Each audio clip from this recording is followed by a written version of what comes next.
to my Israeli friends, you've won the argument in one very important respect. There will be no plan foisted upon the Israelis and the Palestinians. There will be no imposition of principles, specific or otherwise. Americans across the political stratosphere agree that the Israeli-Palestinian conflict must be determined at direct negotiations between the Israelis and the Palestinians. And President Obama could not be more clear in enunciating that position.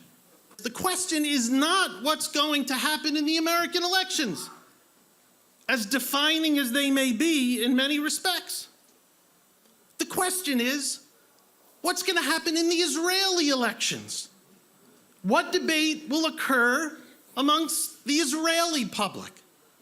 And I say that without, candidly, an ideological perspective. It is time for the Israeli public, respectfully, to stop being so consumed with how the American election will come out and be more consumed with the debate in Israel. But I would observe, as much as I respect what occurred in talking to many of the people that were the so-called leaders of the protests, protests are vapid unless there is a political outcome. And protests that lead to simply more protests, it would seem to me, do not in any respect accomplish whatever the particular goals might be. With respect to borders, in the past 4 years, 3.5 years, if you look at what we now know in terms of what Prime Minister Olmert offered to President Abbas, there have been certain changes, particularly in the context of what land is available for Israel to swap, should it deem it appropriate to do so.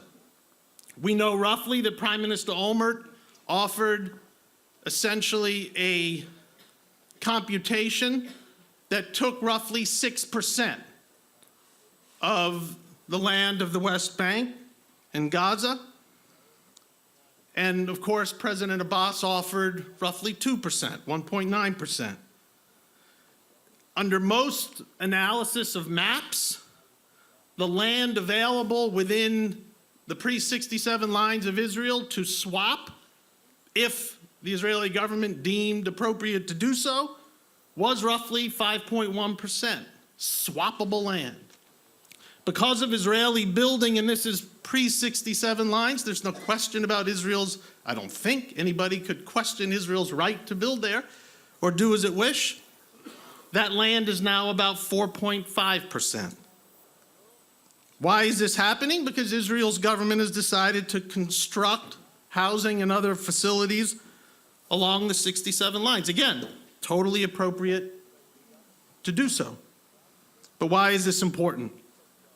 It's important because I think any reasonable expectation, if the idea of a two-state solution, a homeland for the Jewish people and a Palestinian state, if it's to survive, if it's to have longevity, there needs to be available the land to make it a one-to-one swap. With respect to Jerusalem, the same concept exists. The bottom line, again, not taking a side as to right or wrong, just reality on the ground. At the current pace of construction in East Jerusalem, within 2 to 3 years, there may be a scenario on the ground that would likely prevent a deal to be reached between the Israeli and Palestinian governments.